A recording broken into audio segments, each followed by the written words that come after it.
The story begins with Seong Ji-hoon, a middle-aged man drowning in debt and battling a gambling addiction. He lives in a small house with his mother, Yun, who struggles to make ends meet.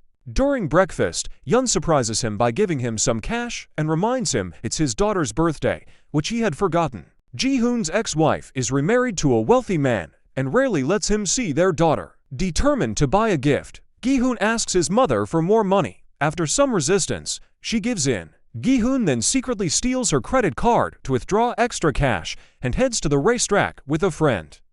Despite losing multiple rounds, he finally wins for 0.5 million won. Ecstatic, he tips the cashier and calls his daughter to promise a special dinner. However, his joy is short-lived when his creditors show up, demanding payment. Panicked, Gi-hoon realizes his winnings were stolen by a pickpocket he accidentally bumped into earlier. The creditors assault him, force him to sign a brutal contract, and leave him humiliated. Broke again, he even asks the cashier to return his tip. Desperate, Gi-hoon tries his luck at a claw machine to win a gift for his daughter. With the help of a young boy, he manages to win a toy. Later, he takes his daughter to a street food stall, but she notices his injuries. He jokes about them and gives her the gift, only to realize it's a lighter shaped like a gun. Embarrassed, he promises a better gift next year. Before parting ways, his daughter hesitates to tell him something important but stays quiet. At a subway station, Gi-hoon meets a well-dressed man who invites him to play dokji,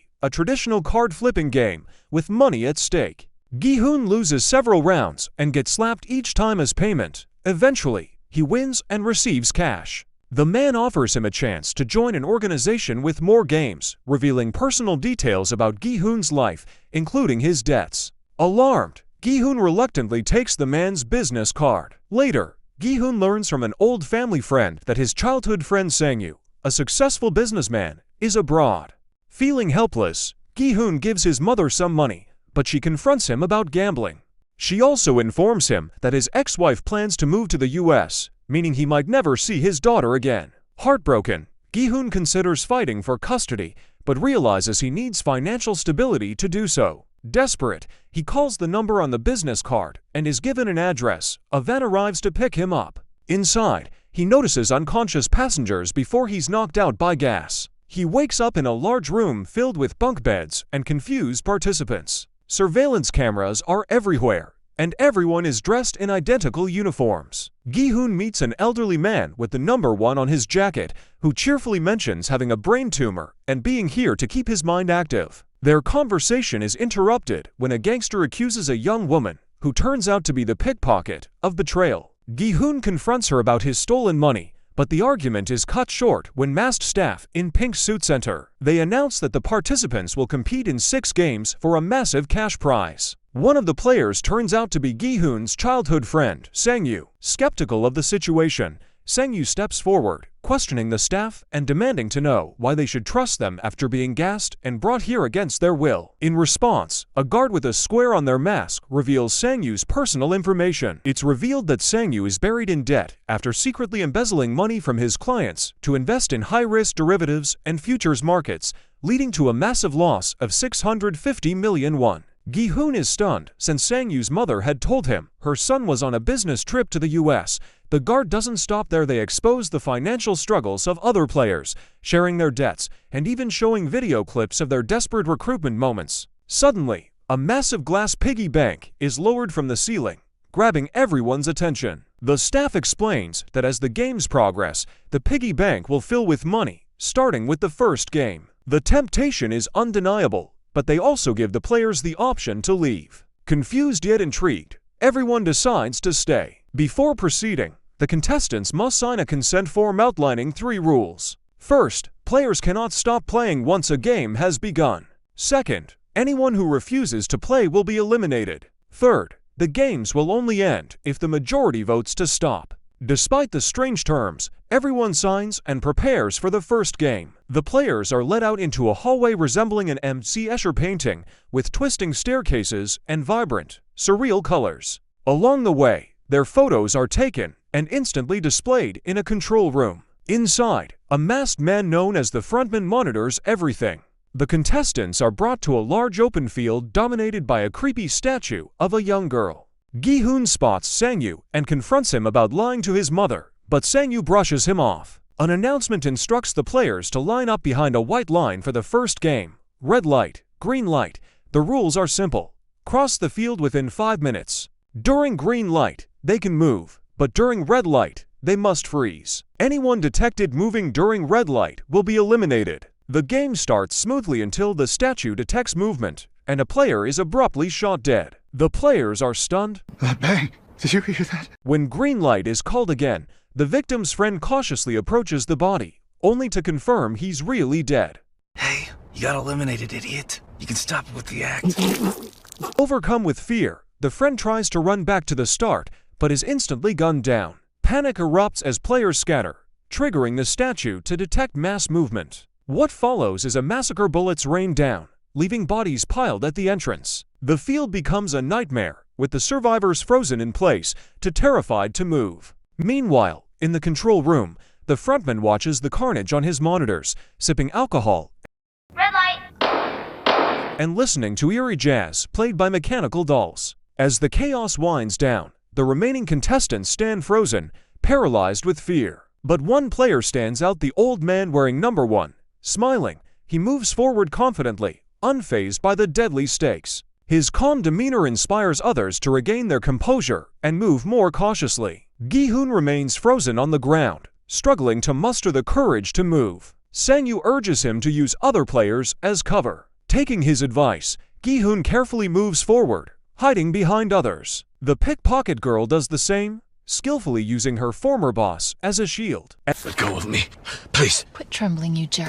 Green light! Red light! As the game continues, more players are eliminated, even at the finish line. Gi-hoon nearly falls during a red light, but player 199 grabs his collar just in time, saving him. Both manage to cross the finish line with seconds to spare. In the end, Gi-hoon, Sang-yu, the old man, the pickpocket girl, and others survive the first game. Meanwhile, guards eliminate anyone left on the field. A massive mechanical roof closes over the area, and as the camera pans out, it's revealed that the entire game is taking place on a secluded island. The staff begins cleaning up the field, collecting bodies. Disturbingly, some of the injured are still alive, but are nonetheless incinerated in furnaces. The survivors are escorted back to the dormitory, visibly shaken by the horrific events. Gi-hoon thanks player 199 and Sang-yu for saving his life. The staff enters, armed with rifles, to announce the results. The square-masked guard reveals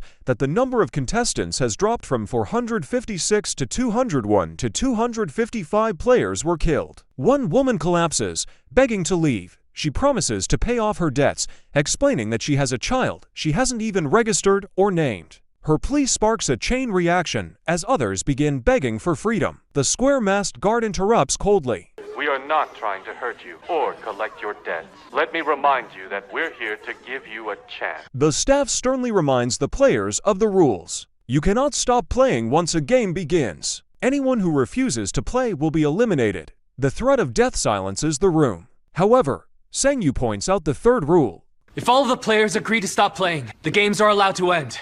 Or am I wrong? The staff confirms this, but suggests showing the prize money before voting. A massive glass piggy bank is lowered and filled with bundles of cash. The staff explains that for every player eliminated, 100 million won is added to the prize. With 255 players dead, the current prize stands at 25.5 billion won. But there's a catch: if the game ends, the families of the deceased players will each receive 100 million won, while the remaining contestants walk away with nothing. Sir? So then, if we can complete all 6 games, how much do we get? The staff answers, with 456 players, the total prize is 45.6 billion won. The staggering amount tempts some contestants who were previously against continuing, leaving them reconsidering their choice. The vote begins in reverse order. Starting with Gi-hoon as player for 156, he votes to end the game. Tension builds as the voting progresses, and the results become neck and neck. Finally, the deciding vote falls to player number 1, the old man. Gi-hoon fears the worst, assuming the old man, who has a brain tumor and nothing to lose, will vote to continue. To everyone's shock, the old man votes to stop the game. With the majority agreeing, the staff announces the players will return home. They add that, if the majority ever decides to restart the games, they'll be contacted. In the next scene, Gi-hoon and the Saebyok are dumped from a van with their hands tied. Gi-hoon asks her to untie him, but she initially refuses, thinking he'll hassle her about the stolen money. After some persuading, she unties him, but he immediately demands his money back. That's all your mother means to you, she retorts. Meanwhile, Sang-yu teams up with player 199 at a convenience store. Sang-yu charges his phone and is bombarded with messages from creditors and police about his debts. Despite his troubles, he buys ramen for player 199 and even gives him money for bus fare. I don't have money to pay you back. I won't ask you to do that. Take it, okay? Thank you. Elsewhere, Gi-hoon goes to the police to report the games, but his claims of playing deadly children's games are dismissed as absurd. He shows the officers the business card, but when they call the number, a random woman answers, making them even more skeptical. Detective Jun-ho, intrigued, observes the scene and later examines the business card. Gi-hoon returns home to find his mother missing and the door open. Outside, he runs into Sang-yu, who is watching his own mother from a distance. Gi-hoon encourages him to start fresh and confess the truth, but Sang-yu reveals he's in deeper debt than Gi-hoon realized 6 billion won. Not 600 million. He's even used his mother's house and shop as collateral. Their conversation is interrupted when Gi-hoon receives a call from a hospital. He rushes there to find his mother admitted due to severe diabetes complications. Her feet are covered in wounds, and the doctor warns she might need amputation if untreated. However, Gi-hoon's mother insists on leaving, saying they can't afford treatment. Gi-hoon pleads with her to stay, but she reminds him he canceled their insurance and gambled their money away. Her words cut deep, and Gi-hoon vows to find a way to get her the care she needs. Detective Jun-ho talks with his mother about his missing brother, who hasn't been in contact for days. He tells her he plans to report him as missing the next day. Determined to find answers, Jun-ho visits his brother's apartment and searches for clues. In the apartment, he finds a black gift box resembling the coffins from the game. Inside is the same business card Ji-hun showed the police. This discovery convinces Jun-ho that Ji-hun's story might be linked to his brother's disappearance. Meanwhile, Saebyok visits her younger brother at an orphanage. It's revealed she's a North Korean defector, with her parents still trapped in North Korea. She promises to get her brother out of the orphanage by next year. Later, she confronts a man she paid to help her parents cross the border. The man admits the broker ran off with the money to China. He suggests hiring another broker, but the cost will be higher. Enraged, she throws hot coffee in his face,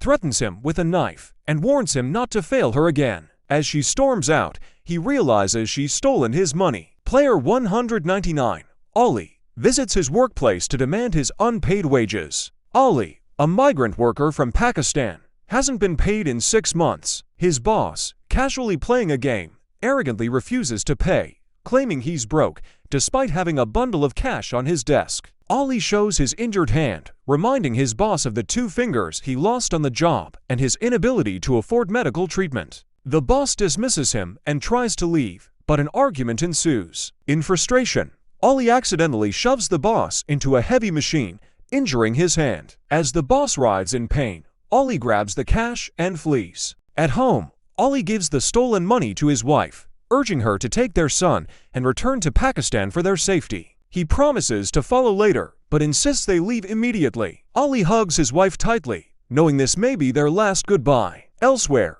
Sang-yu calls his mother, lying that he's in the US. She, unaware of the truth, happily asks about his well-being. They have a pleasant conversation before she ends the call, overjoyed. Moments later, police approach her at her shop, informing her that Sang-yu is under investigation for embezzlement. Humiliated, she's left stunned in front of her customers. Meanwhile, Sang-yu sits alone in his apartment, wearing a suit in the bathtub, prepared to take his life. Just as he's about to act, the doorbell rings. He opens the door to find a business card with the familiar geometric symbols slipped under it. Ji-hun, desperate to pay for his mother's medical treatment, asks a friend for a loan but is refused. Overwhelmed, he turns to drinking and runs into the old man at the bar. They talk, and the old man reveals he plans to return to the game. Ji-hun, horrified, questions his reasoning. The old man explains that life outside the game is even worse, and he'd rather face the challenge than wait to die. Elsewhere,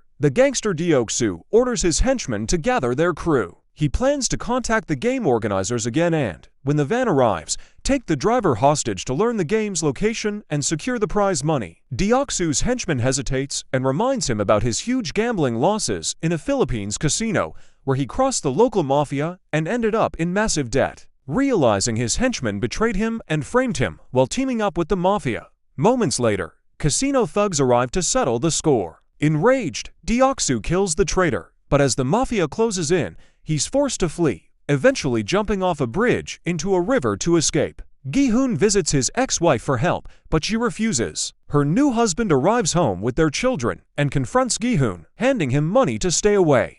Swear I'll pay you back. You don't have to. Instead, you can stop trying to contact our family. Furious, Gi-hoon punches him. His daughter sees the fight and looks at him in disappointment. Later, Gi-hoon heads home and finds Detective Junho waiting. Junho asks about the card, but Gi-hoon brushes him off. After entering his home, he notices the card stuck to his door. In the next scene, Gi-hoon waits for the van. Sang-yu, Ali, the old man, Deoksu, and the pickpocket girl also board their vans and are gassed again. The pickpocket girl holds her breath to stay conscious and pretends to be asleep. Meanwhile, Junho secretly follows Gi-hoon. The vans arrive at a harbor, where contestants are loaded onto a ship. Junho clings to Gi-hoon's van and sneaks aboard. Guards in pink suits begin scanning players' ears. Junho overpowers a guard, takes his uniform, slips the guard's ID into his pocket, and throws him into the sea. When another staff member questions him, Junho pretends he's seasick. A square masked guard reminds him that lower-ranked guards aren't allowed to speak without permission. The ship reaches an island, and unconscious players are stripped of their belongings and changed into uniforms. The pickpocket girl, still awake, cleverly hides a knife in her pocket. The players wake up in a large hall. Gi-hoon reunites with the old man. Soon, Sang-yu and Ollie join them, and they decide to form a team, praising Ollie's strength. Meanwhile, Deoksu begins building his own team and approaches the pickpocket girl, who rejects him with disgust. Don't join him, she warns others. He's a dumbass who steals from his own crew. Player 212, the woman who earlier begged for release due to her newborn, tries to seduce Deoksu to join his team, but he insults her and walks away. Elsewhere, a square-masked guard reports to the frontman that 187 out of 201 players have returned, a 93% re-entry rate. The frontman instructs the guards to monitor those who didn't return. Later, the staff is dismissed for the night and sent to their quarters. Junho, still undercover, enters his assigned room number 29 and notices a surveillance camera watching him. Later that night, player 212 creates a scene, banging on the door and demanding to use the bathroom. At first, the guards refuse, but when she threatens to pee on the floor, they reluctantly let her out. The pickpocket girl seizes the chance and sneaks out too. In the bathroom, player 212 pulls out a hidden capsule from her body containing cigarettes and a lighter. While 212 lights up, the pickpocket girl climbs into the ceiling vent using her knife and explores the facility. She eventually spots workers melting large amounts of sugar in the kitchen. Meanwhile, 212 keeps stalling the guards with loud complaints. The pickpocket girl quickly returns before being caught and shares her discovery with 212, who dismisses it as meaningless. However, Sang-yu overhears their conversation. Meanwhile, Junho stays in his room, taking notes on what he's observed. He hears a strong cough from the neighboring room, catching his attention. The next morning, the players are woken up and served bread and milk for breakfast. Gi-hoon's team eats together, bonding as they reminisce. The old man fondly recalls his son, while Ollie expresses gratitude for the companionship. Sang-yu stays quiet and detached. During breakfast, player 111 finds a hidden note in his bread with details about the next game, indicating someone among the guards is helping him. On the way to the game, Sang-yu asks the pickpocket girl what she saw the previous night. At first, she refuses to share, but he persuades her, pointing out he might figure out the game. She reveals the sugar melting scene, which triggers a realization for Sang-yu. The next game involves carving shapes out of sugar honeycomb without breaking them. At the playground setup, Sang-yu notices shapes on the walls and confirms his suspicion. Instead of warning his teammates, he carefully picks the easiest shape, a triangle, and suggests they all choose different ones. Gi-hoon, unaware of the challenge, picks an umbrella, the hardest shape. Sang-yu hesitates to warn him but stays silent, prioritizing his own survival. The game begins, and players receive their honeycomb snacks. Gi-hoon realizes he's in trouble with the umbrella, while Sang-yu and the pickpocket girl easily carve their triangles. Ollie completes his circle, and 212 uses her lighter under a slide to heat her needle, making it easier to cut through the sugar. Her trick goes unnoticed, and she successfully finishes her shape. Afterward, she tosses the lighter to Deok-soo, hoping to win his favor despite his earlier insults. Clearly, she's trying to secure her spot in his team for future rounds. Meanwhile, Gi-hoon and the old man struggle the most with their shapes. Gi-hoon notices his sweat melting the honeycomb and realizes he can melt it from the back. Right. I can melt it from the back. The outline is thinner, so it'll melt first. He starts licking the honeycomb to thin it out, making it easier to carve. Others, including the old man, copy his strategy. With time running out, Gi-hoon manages to carve out the umbrella shape and passes the round, while the old man succeeds just in time. Those who fail are executed on the spot, leaving survivors in shock. The frontman watches everything through a monitor. Jun-ho, horrified by the brutality, one player refuses to accept his fate, taking a guard hostage and forcing him to remove his mask. It's revealed the guard is just a young boy. Overcome with guilt and despair, the player takes his own life. The frontman arrives and executes the exposed guard, enforcing the rule that no one's face can be seen. Later, Jun-ho discovers the mask of the dead superior who summoned him earlier. Seeing an opportunity, he swaps his circle mask for the superior's square mask, disguising himself as a high-ranking staff member. After the game, the players return to their room, but player 111 is pulled aside by staff. It's revealed some staff are smuggling organs from dead players, and player 111, a surgeon, helps in exchange for insider game info to ensure his survival. Gi-hoon begins to piece things together and realizes Sang-yu knew about the game but didn't warn him. The old man, oblivious, thanks Gi-hoon for helping him survive. Sang-yu is relieved Gi-hoon made it through. Unaware Gi-hoon knows the truth, Gi-hoon keeps this to himself for now. I'm sorry. I was wrong to suggest separating. How could you know what it was? Choosing the umbrella was my call. Don't worry, okay?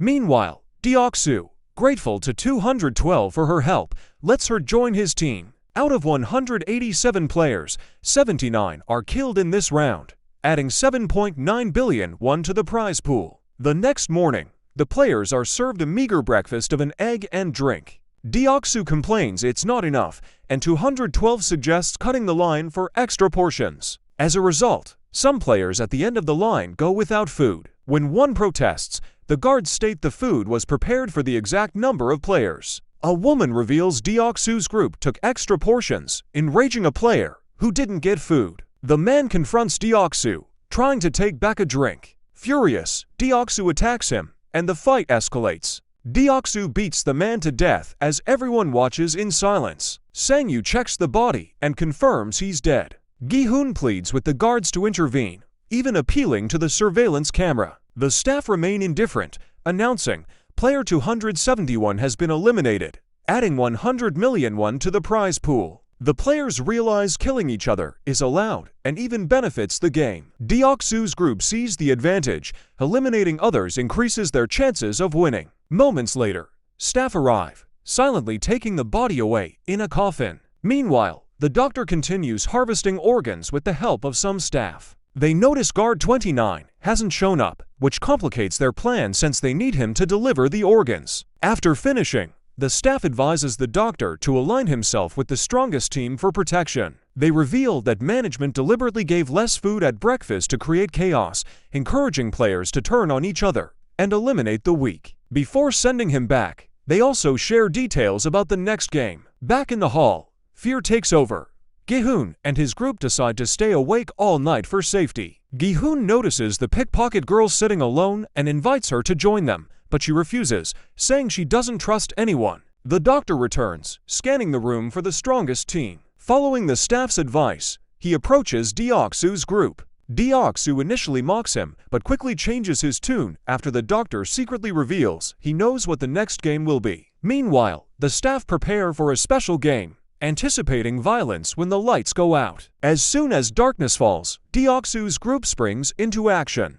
Deok-soo makes the first move, killing the woman who had exposed him earlier. Her screams wake everyone, throwing the room into chaos. The frontman watches the carnage unfold via night vision cameras and orders the lights to flicker to emphasize the chaos. Amid the bloodbath, Deoksu's group target Pickpocket Girl. Though she fights back and even stabs Deoksu, he overpowers her. Just as he's about to kill her, another player attacks him, allowing her to escape. Deoksu kills the other man instead.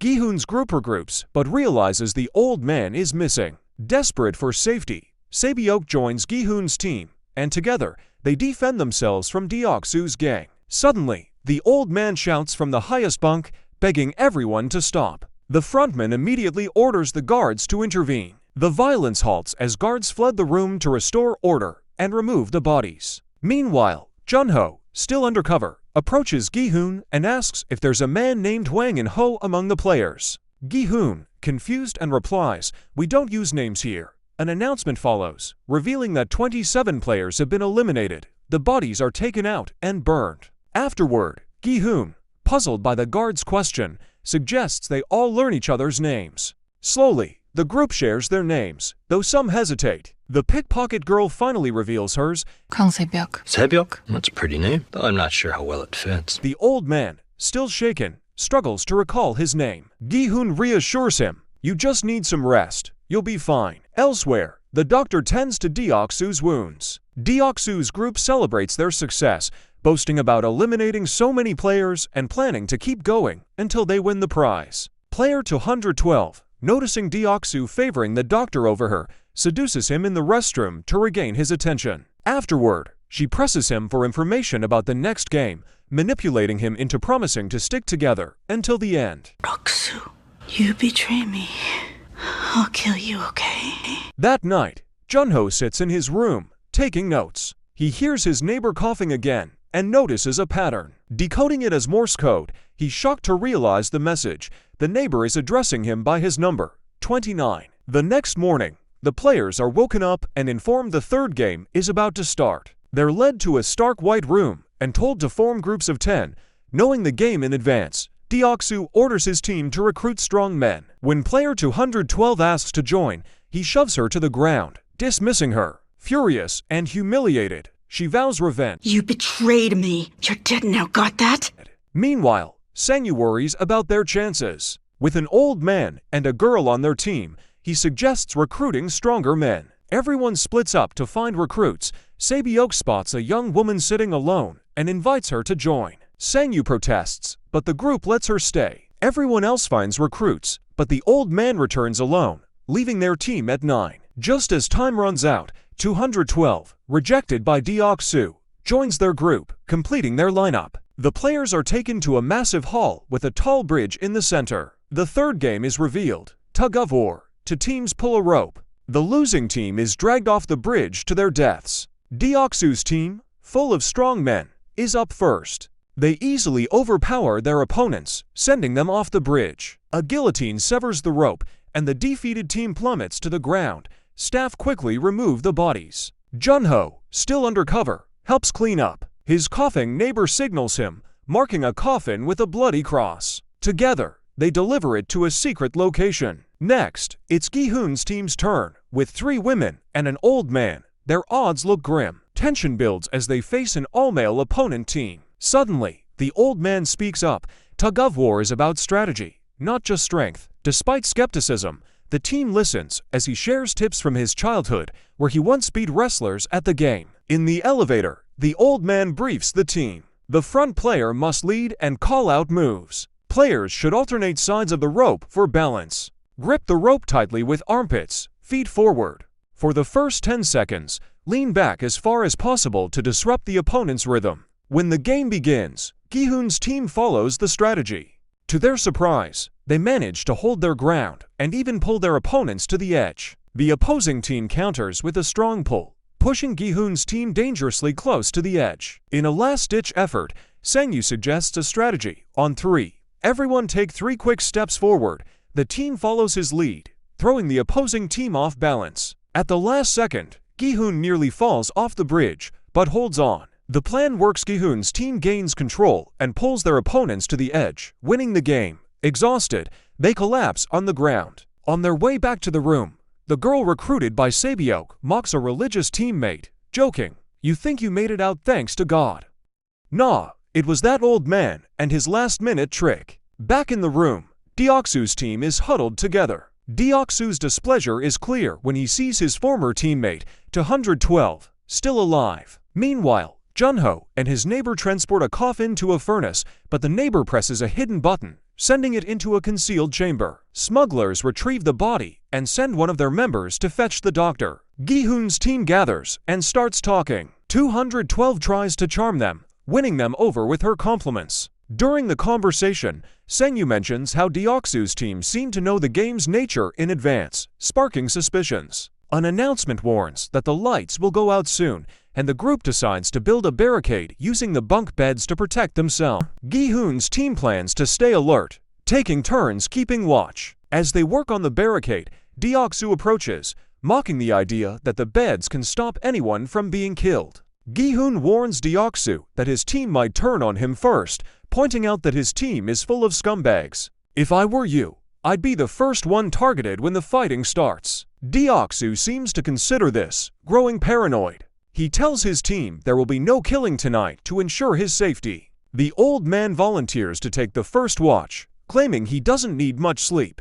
However, a new team member rudely dismisses him, saying it's foolish to trust an old man to stay awake all night. Meanwhile, the smugglers lead the doctor to their hidden chamber, where one erases the security footage. Junho follows his neighbor, uncovering the organ smuggling operation. He learns that the man he killed on the ship was also involved. The smugglers reprimand Junho for missing his shift, but his neighbor defends him, explaining that good divers are hard to find. As the doctor works on extracting organs, a guard demands he hurry up. This sparks an argument, revealing that the doctor ended up in the game after accidentally killing a patient. When the lights go out, Sangyu and Ollie stay awake to guard the group. Ollie thanks Sangyu for saving his life. During the game, Sangyu offers Ollie a piece of corn he saved. He breaks it in half, and they quietly share it, talking. Ollie calls him, but Sangyu asks him to just call him Sangyu. They swap stories about how they ended up in the game. After a while, Sangyu wakes Gi-hoon to take over the watch. Meanwhile, Deoksu can't sleep, too afraid of being killed. His anxiety grows when he realizes the doctor hasn't returned from the restroom. The old man joins Gi-hoon on watch, and Gi-hoon opens up about his past. He talks about not getting paid for 10 years after his car company went bankrupt and how his friend was killed during a strike. The old man is visibly moved, saying he remembers hearing about it on the news. As they talk, the old man unexpectedly starts crying. Gi-hoon comforts him and notices he has a fever. He helps the old man lie down, but they have no water to cool him down. Sabiok sees this and offers her water, helping them get the old man to sleep. With the old man resting, Gi-hoon and Sabiok take over watch. Sabiok thanks Gi-hoon, saying, "This wasn't for free. You can pay me back tomorrow." Meanwhile, the doctor continues harvesting organs while the guards talk casually. One mentions a player who survived a gunshot in the red light green light game, but was missing a kidney. The guard tells a creepy story about the player glaring at him with one eye popped out.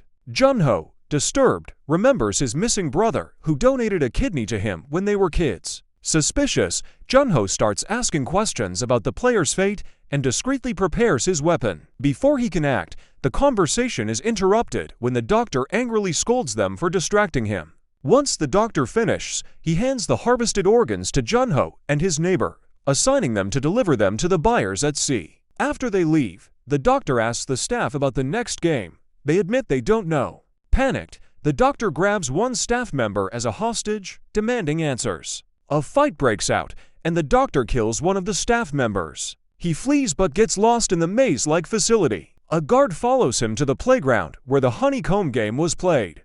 The guard tries to calm the doctor, warning him that if they're caught, they'll all be executed. Dropping his rifle and removing his mask, the guard promises to fix the situation and asks the doctor to put down his crowbar. As the doctor lets his guard down, the staff member secretly grabs a knife. Before he can strike, the front man arrives and shoots him.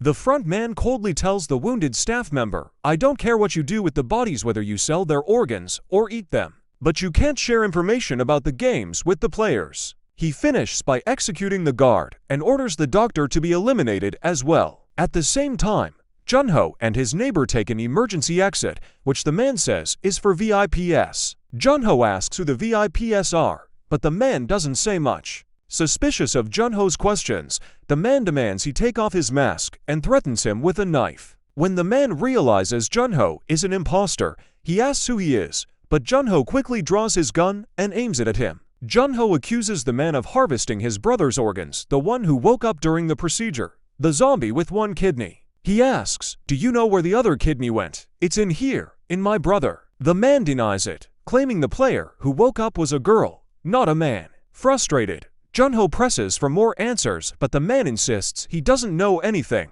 Instead, he reveals that the player's records, possibly including Junho's brother, are in the front man's room. He also mentions a secret stairway that leads there. Junho shoots him dead and heads to the stairway, determined to find the records. Meanwhile, the front man and his staff arrive to investigate.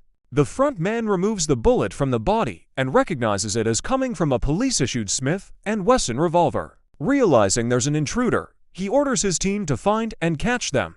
An alarm sounds, waking the players. The staff orders them to line up, but the old man refuses to stand up because he wet himself during the night. In the front man's apartment, Junho finds files documenting everyone who's ever participated in the games. He learns that the games have been running for years. As he sifts through the records, he finds his brother's name. His brother won the game in 2015. Back in the height, Gi-hoon helps by tying his jacket around his waist to spare him from embarrassment. The players are horrified to see the bodies of the doctor and the staff members who helped him hanging from the ceiling.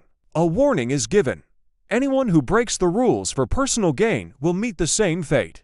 Junho continues taking photos of documents in the front man's apartment when the phone rings. He hides as the front man enters and answers the call, speaking in English. He reports the incident with the doctor and reassures someone that everything will go smoothly when the VIPs arrive. Junho listens carefully to gather information. After the front man leaves, Junho tries to call the police, but the call won't go through. The players are then brought into an empty white room and told to form teams of 2. Dean's group hesitates, realizing they'll have to compete against each other. Mu approaches Gi-hoon, offering to team up, but when he doesn't respond, she moves to Sang-yu, saying, "I'll be your dream girl all night." He declines, and Sang-yu asks Ollie to join him. Ollie looks to Gi-hoon for approval, but Gi-hoon tells him to go ahead and find his own teammate. The old man approaches Gi-hoon, but Gi-hoon, knowing they might not win together, apologizes and turns him down. The old man simply offers Gi-hoon his jacket, telling him people might look down on him for missing it. Gi-hoon feels guilty, but continues searching for a partner. Sae-byok pairs up with the young girl, and another man offers to team up with Gi-hoon, warning him that since the doctor is dead, someone will be left without a partner and eliminated. Concerned for the old man, Gi-hoon decides to team up with him. As the teams are finalized, Minho is left without a partner. She causes a scene, yelling that they can't win without her. Despite her protests, the guards drag her away. The players are led into a mock neighborhood, resembling a small town with streets and houses. Gi-hoon and the old man notice the alleyways look like their childhood homes, sparking nostalgic memories. Meanwhile, Ollie and Sang-woo promise each other they'll win the money for their families. The staff hands each player a bag with 10 marbles. Gi-hoon quickly figures out the game and asks the old man if he knows how to play. The old man reveals he was great at marbles as a child and suggests they become Gano partners who share marbles if one loses too many, sealing their bond with a pinky swear. Their confidence is shattered when it's announced that each pair will compete against each other. Players must play any marble game of their choice, aiming to take all 10 marbles from their partner. The winner survives, the loser is eliminated. Shocked, players realize they may have to compete against their closest friends or family. One man is heartbroken to realize he must play against his wife. Most players opt for games like guessing how many marbles their partner holds or throwing marbles into a pit. Players are given 30 minutes to finish. Gi-hoon is stunned, but the old man is captivated by the marbles, forgetting why he's there. He begins wandering the neighborhood, searching for his house, his dementia leaving him confused. He dismisses the game as childish. Gi-hoon, frustrated and desperate, pleads with him to play. When the old man refuses, Gi-hoon slams him against a wall, yelling that they'll both die if they don't participate. Trembling, the old man agrees. Elsewhere, Sae-byok and Ji-young admit they don't know any traditional marble games. Ji-young suggests they make up their own game. Meanwhile, Ollie and Sang-woo, who have grown close, are forced to compete. Ollie hesitates, not wanting to play, but Sang-woo convinces him they have no choice. Ollie learns the game. One player hides marbles in their fist, and the other guesses if the total is odd or even. A correct guess wins the marbles. Ollie wins the first few rounds, taking two marbles from Sang-woo. As the game continues, Ollie keeps winning, leaving Sang-woo with just one marble. Sang-woo gets increasingly frustrated, accusing Ollie of cheating. Ollie insists he's not cheating and is just lucky. Sae-byok and Ji-young share personal stories about their families. Sae-byok reveals her father was killed trying to cross the border, her mother is imprisoned, and she's the sole caregiver for her younger brother. She dreams of using the prize money to reunite her family and give her brother a better life. She even talks about visiting Jeju Island someday. Ji-young teases her, suggesting she could do more with the money, like take a trip to Hawaii. They laugh, and Ji-young promises they'll have a girls' night out after they're free. Ji-young opens up about her dark past. She admits she killed her abusive father after he murdered her mother and spent time in prison for it. She confesses she has no real reason to live, even if she wins the money. Desperate, Sang-woo begs Ollie to give him some marbles, but Ollie refuses, saying he has to think of his own family. Sang-woo then says he has a plan for both of them to survive. Trusting Sang-woo, Ollie listens. Sang-woo suggests that some pairs might not finish on time, and the organizers could switch partners for another round. He proposes they pause the game and scout the neighborhood, looking for players with fewer marbles. That way, they can pick weaker opponents. Ollie is unsure but agrees. Trusting Sang-woo, Sang-woo asks for Ollie's pouch of marbles, claiming he'll make a necklace to keep it safe. While Ollie's distracted by gunshots, Sang-woo swaps his pouch with one full of pebbles. Once Ollie leaves to follow Sang-woo's plan, Sang-woo begins his deceit. Meanwhile, Gi-hoon and the old man start their game. The old man wins 5 of Gi-hoon's marbles in the first round. As the game continues, Gi-hoon is left with just one marble. Nervously, he guesses odd for the number of marbles in the old man's hand, but it turns out to be even, meaning Gi-hoon loses. However, the old man, seeming confused, asks Gi-hoon to repeat his guess. Seizing the opportunity, Gi-hoon changes his answer, claiming he guessed correctly. From then on, Gi-hoon takes advantage of the old man's dementia to win each round. As guilt eats at him, he starts to feel like he's killing the old man, tears welling up. When the old man runs out of marbles, he reminds Gi-hoon of their Gano pact and asks for more marbles. Gi-hoon refuses, preparing to leave. Just then, the old man pulls out one last hidden marble. Instead of playing, the old man begins wandering off, searching for his house. Deok-soo is losing all his marbles to one of his minions. Frustrated, he demands a new game, claiming equality should apply. After some back and forth, they agree to a new game. Whoever gets a marble into a hole wins all the marbles. Luck favors Deok-soo when his marble accidentally lands in the pit, securing his victory, that blue one that went in its mine. With only 3 minutes left, Ji-young and Sae-byok decide to play one final round. They agree to throw marbles toward the wall, with the closest winning. Sae-byok goes first and does well. When it's Ji-young's turn, she intentionally drops the marble at her feet, making Sae-byok the winner. Sae-byok, upset, demands Ji-young play again because it wasn't fair. But Ji-young refuses, saying she has nothing to live for, while Sae-byok has her brother and dreams of reuniting her family. The two share a heartfelt goodbye before a staff member shoots Ji-young. Meanwhile, Ollie searches frantically for Sang-woo. When he checks his pouch, he discovers it's filled with pebbles. Realizing he's been betrayed, Ollie sheds a tear of disbelief. Moments later, a guard shoots him dead. Gi-hoon and the old man are the last pair left. They prepare to play one final game, but the old man suggests they bet all their marbles. Gi-hoon protests, saying it doesn't make sense. Is this what you were doing the whole time? Trick your friend like this. The old man reveals the truth. The old man pretended to have dementia, allowing Gi-hoon to win. Overcome with guilt, Gi-hoon watches as the old man happily gives him his last marble, saying it's yours anyway, as buddies always share marbles.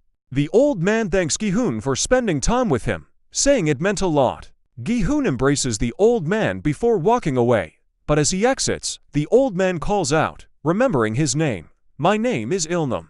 As Gi-hoon steps outside, he hears a gunshot, signaling Il-nam's death. Meanwhile, Ollie's body is placed into a coffin, and the front man orders his staff to speed up the search for the intruder, emphasizing the urgency with the VIPs soon arriving. The surviving players are escorted back to their rooms.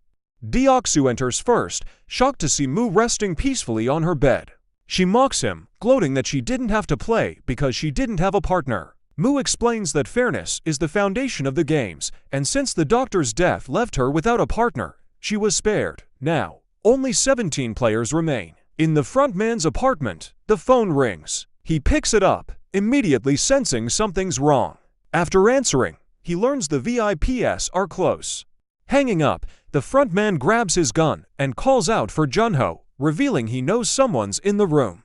The bullet fired was from a Smith & Wesson M60, standard issue for Korean police. The front man explains he always places the phone receiver a specific way, and Junho, unaware, had placed it wrong, revealing his presence. The front man methodically searches the apartment, gun in hand. He's interrupted by another call, informing him of a body found on the island's north coast. The front man leaves to investigate, unaware that Junho is hiding behind the shelves. Meanwhile, the players are overwhelmed with grief and guilt from the last game. Many have lost someone close to them, and the weight of their actions weighs heavily. Sang-yu, however, coldly tells Gi-hoon not to dwell on it, reminding him the old man was just a stranger they'd known for a few days. One player, who had to compete against his wife in the last game, is devastated, blaming himself for her death. He pleads with the others to vote against continuing the games. Sang-yu fiercely opposes, arguing the prize money is worth the sacrifices made.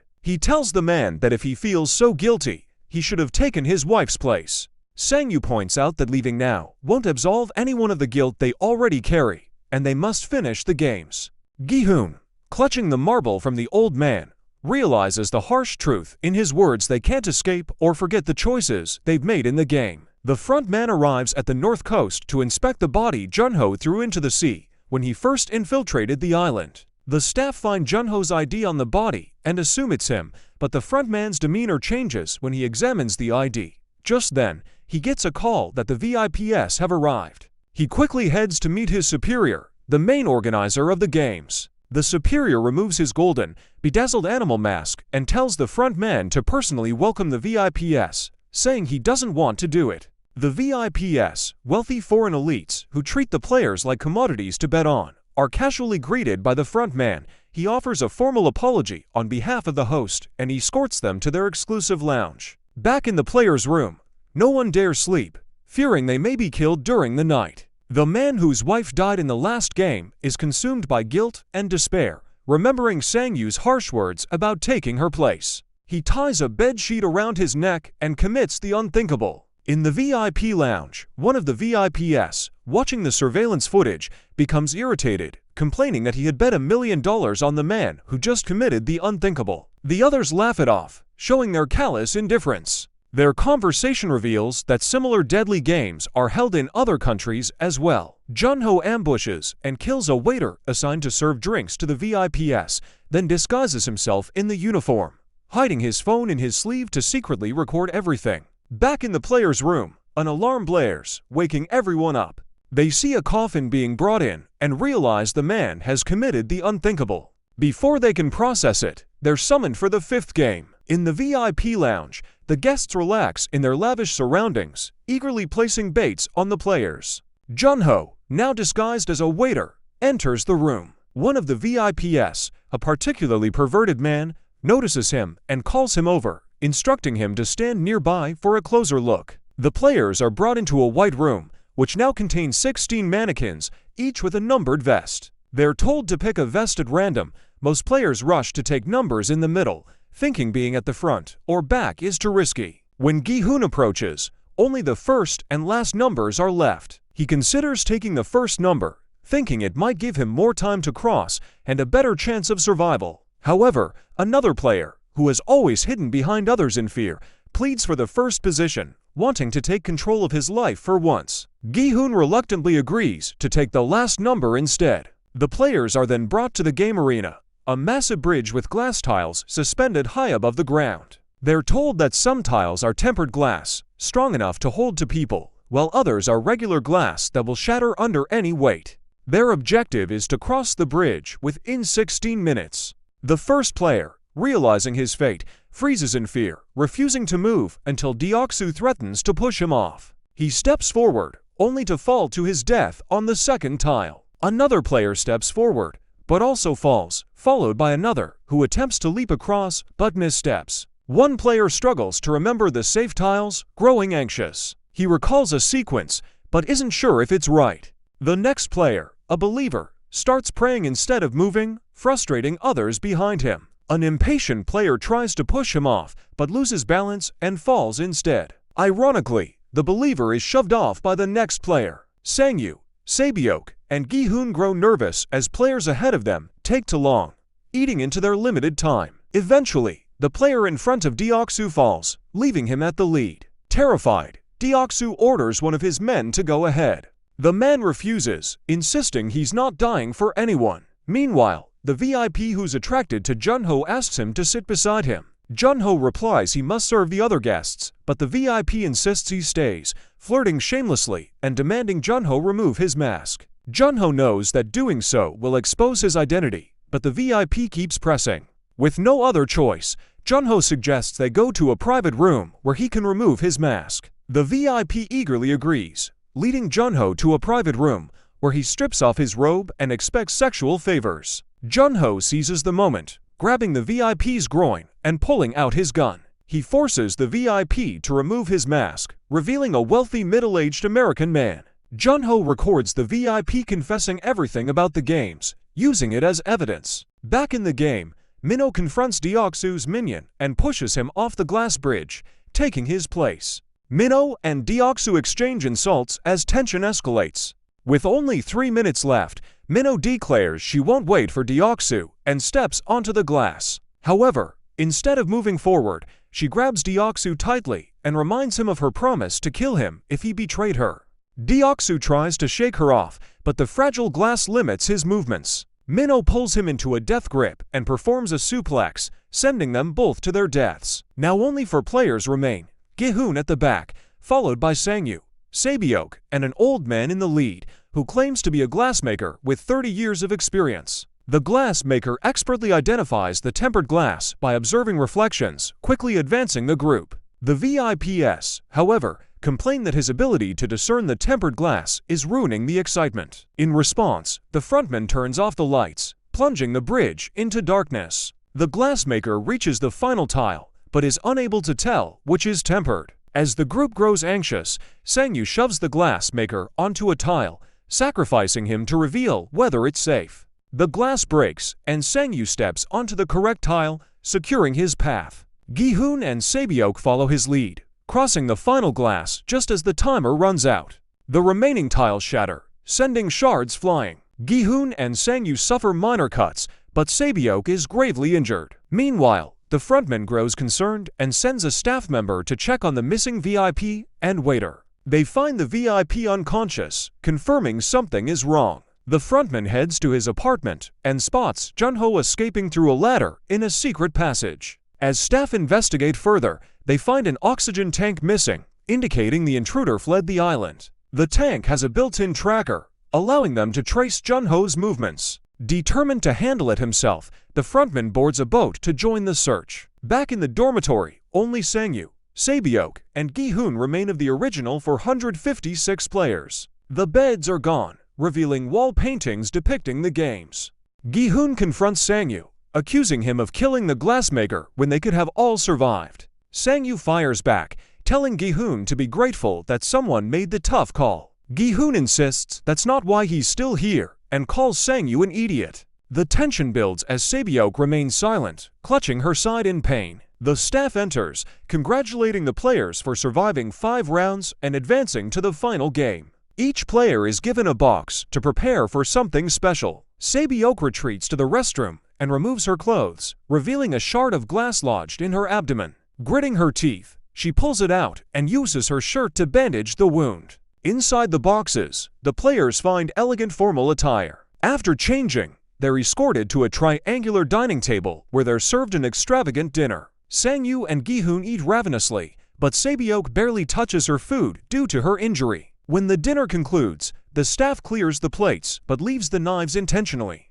Gi-hoon hesitates to take one, but noticing Sang-yu discreetly pocketing his, he decides to follow suit. Meanwhile, Jun-ho is on the run from the frontman and his team, escaping to another island where his iPhone finally gets a signal. Desperately, he tries to send the photos and videos he took from the facility to his superior, but the connection is too slow. Frustrated, he calls his superior directly, asking for backup and to track his phone. The frontman and his team are closing in on him. Tracking him relentlessly, the frontman orders his men to bring him in alive. Before Jun-ho can escape, they corner him at the cliffs with armed staff in front and ACA behind. Jun-ho has no way out. The frontman steps forward and tells Jun-ho to drop his gun. Instead of backing off, the frontman moves closer, prompting Jun-ho to fire a shot that grazes his shoulder. Despite the injury, the frontman stays calm and tells his men to stand down. He then asks Jun-ho to surrender. As the standoff continues,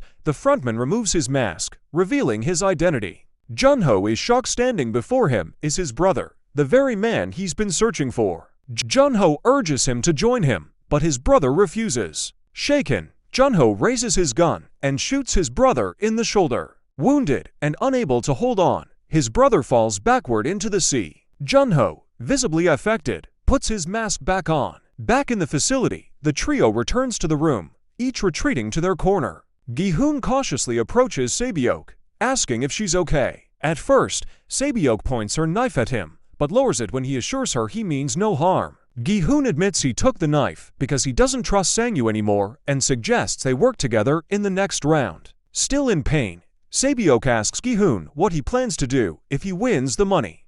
Gi-hoon says he'll pay off his debts, get medical treatment for his mother, and try to be a better father. Sabyok shares her story about her younger brother, who's in an orphanage. They promise to take care of each other's families if one of them wins. Later, Gi-hoon notices Sang-yu lying on his bed, seemingly asleep. Driven by anger and distrust, he approaches Sang-yu with his knife, but Sabyok stops him. She reminds him not to stoop to Sang-yu's level and to stay true to his humanity. Just then, Gi-hoon notices Sabyok's injury. Blood is soaking through her shirt, and she's visibly weak. Panicking, Gi-hoon yells for the staff, banging on the door and demanding help. The staff enters, but instead of bringing medical aid, they bring a coffin. Gi-hoon turns back to Sang-yu, only to see him standing over Sabyok with his knife. In the brief moment Gi-hoon was distracted, Sang-yu slit her throat. He literally killed her after she saved him from Gi-hoon moments earlier. Consumed by rage, Gi-hoon lunges at Sang-yu,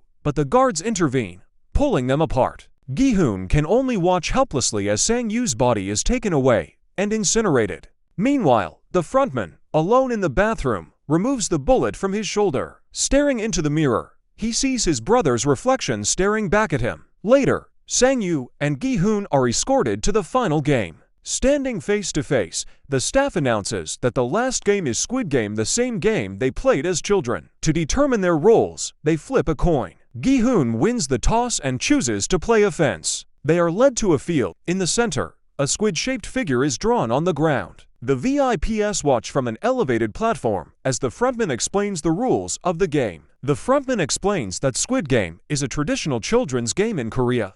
Gi-hoon, as the attacker, must enter the squid's figure and reach the squid's head with his foot to win. Sang-yu, the defender, must stop him by pushing him out of bounds. If a player can't continue, the other wins, which implies death in this context. This means the match can be resolved through hand-to-hand combat, where killing each other is allowed. Among all the games children played back then, this was the most physical and violent. The frontman tells the VIPs that no violence is off limits in the final game. Gi-hoon ties his shoes at the starting point, secretly grabbing a handful of sand. Sang-yu, preparing to defend, grips a knife tightly. Gi-hoon asks Sang-yu if he remembers playing Squid Game as kids. Sang-yu charges at him, but Gi-hoon throws sand into his eyes, blinding him temporarily, and starts moving toward the squid's head. As the rain starts pouring, Sang-yu, realizing Gi-hoon's anger over Sabyok's death, tries to justify his actions. He says Sabyok was going to die anyway,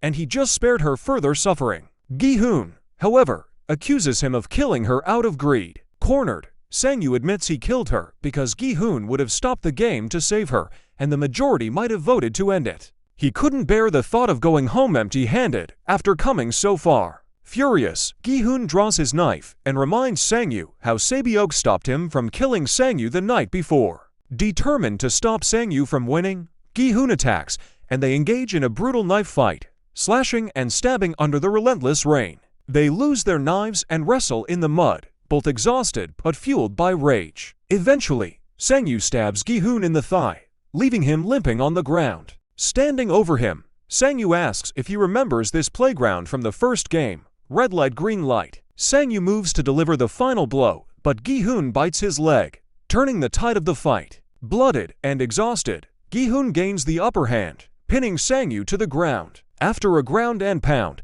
Gi-hoon takes the knife from Sang-yu's palm and stabs the ground beside his head. Despite everything Sang-yu has done, Gi-hoon refuses to kill him. Gi-hoon rises and limps toward the squid's head to claim victory. The VIPs cheer, declaring him the winner. A staff member raises his gun to execute Sang-yu, but Gi-hoon intervenes, asking if they can both leave alive if they mutually agree to end the game. The staff hesitates and contacts the frontman for clarification. The VIPs are stunned, watching in disbelief as Gi-hoon offers to forego the prize money to save his unfaithful friend. Sang-yu, gravely injured, looks at Gi-hoon and reminisces about their childhood, recalling how his mother used to cook for them after their games. Gi-hoon extends his hand, begging him to come home and end this nightmare together. But overwhelmed with guilt and despair, Sang-yu apologizes and takes the knife from the ground, committing the unthinkable. He dies in Gi-hoon's arms, asking him to take care of his mother. Heartbroken, Gi-hoon cradles his friend's lifeless body,